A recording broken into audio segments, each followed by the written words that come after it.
जय गुरु जी। अनंतम शुक्राना गुरु जी महाराज। सात संगत जी, आज हम दिव्य आभा के पृष्ठ 80 से 82 तक पढ़ेंगे। शीर्षक है मृत्यु शैया पर जीवन दान। एक परिवार पिछले 45 वर्षों से राधा स्वामी का अनुयायी था। उनमें से एक अशोक ग्रोवर गुरुजी के भक्त थे। उन्हें जब अपने संबंधी का फोन आया तो उनके पिता मृत्यु शैया पर हैं, तो वे तुरंत घर गए। उनके पिता को लगातार हिचकियां आ रही थी और चिकित्सकों ने और कुछ कर पाने में अपनी असमर्थता व्यक्त कर दी थी। अशोक गुरुजी को पूरे मार्ग याद करते हुए उनको दिल्ली के अपोलो चिकित्सालय ले गए और उनको गहन सेवा केंद्र में प्रविष्ट किया गया। उनके पिता का रक्त मधु 700 पहुंच गया था। आंतों ने कार्य करना बंद कर दिया था और हिचकियां उनकी भांति धीमी हो रही थी। चिकित्सकों ने आशा छोड़कर उन्हें घर से जाने का परामर्श दिया। उसी समय अशोक को आभास हुआ कि अब उनके पिता स्वस्थ हैं और चिंता करने की कोई आवश्यकता नहीं है। अशोक को एक आवश्यक कार्य से जाना था, अतः वह गुरुजी की आज्ञा अनुसार बिना किसी सेवक के अपने पिता को चिकित्सालय में छोड़कर चले गए। अगले 2 दिन अशोक अति व्यस्त रहे और उन्हें चिकित्सालय से संपर्क करने का भी समय नहीं मिला। जब वे वापस आए तो उन्होंने अपने पिता को रोते हुए देखा।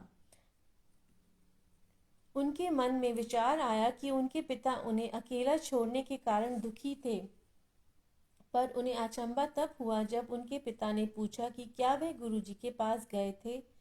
उनके पिता ने बताया कि कैसे अशोक के जाते ही उनके पिता को गुरुजी की सुगंध द्वारा उनकी उपस्थिति का आभास हुआ था और गुरुजी ने कहा, हो भाई राधा स्वामियों, की हाल ने तेरे।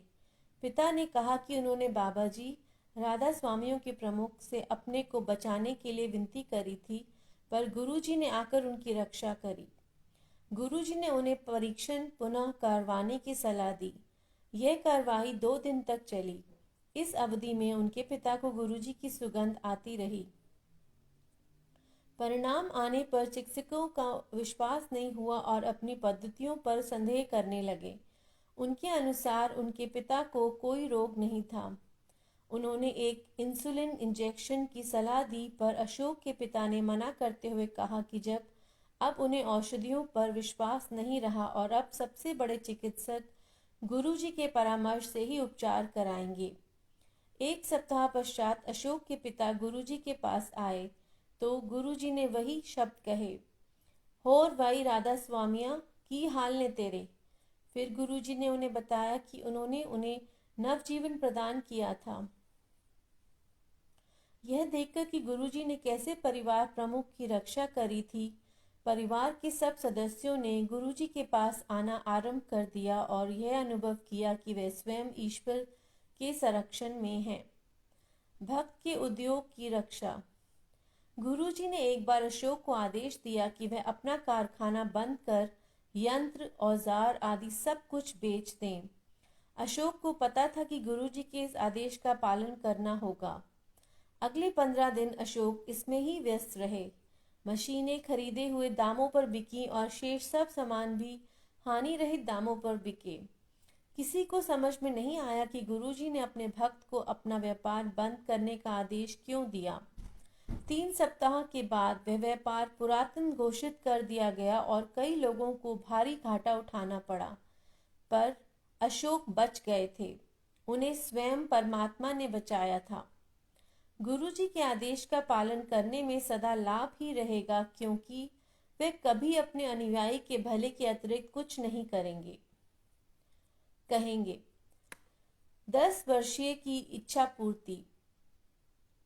एक दिन अशोक की 10 वर्षीय पुत्री गुरुजी के दर्शन करना चाह रही थी। अशोक स्वयं बड़े मंदिर के आयोजन में व्यस्त थे। उन्होंने एक भक्त से अपनी बेटी को बड़ा मंदिर लाने का निवेदन किया। वह बड़ा मंदिर आई, पर एम्पायर स्टेट जाने का हट करती रही। उसे वहां ले जाने वाला कोई नहीं मिला। पूरी रात्रि वह रो रो कर गुरुजी से उनके दर्शन के लिए प्रार्थना करती रही। अगले दिन प्रातःकाल सब चकित रह गए जब गुरुजी स्वयं बड़े मंदिर पहुंच गए। जब अशोक ने उनको बताया कि उनकी बेटी रात को उन्हें याद कर रही थी, गुरुजी मुस्कुराकर बोले कि इसी कारण वे उससे मिलने वहां आए हैं। गुरुजी की दया से उनकी बेटी अपनी कक्षा में प्रथम आई और तब से सदा तक प्रतिभाशाली बच्ची रही है। अशोक ग्रोवर, दिल्ली द्वारा कथित। अनंतम अनंतम शुक्राना गुरुजी महाराज। आज का पाठन हम यहीं समाप्त करते हैं। साथ संगत जी, गुरुजी आज हम आपसे आज्ञा लेते हैं। जय गुरुजी।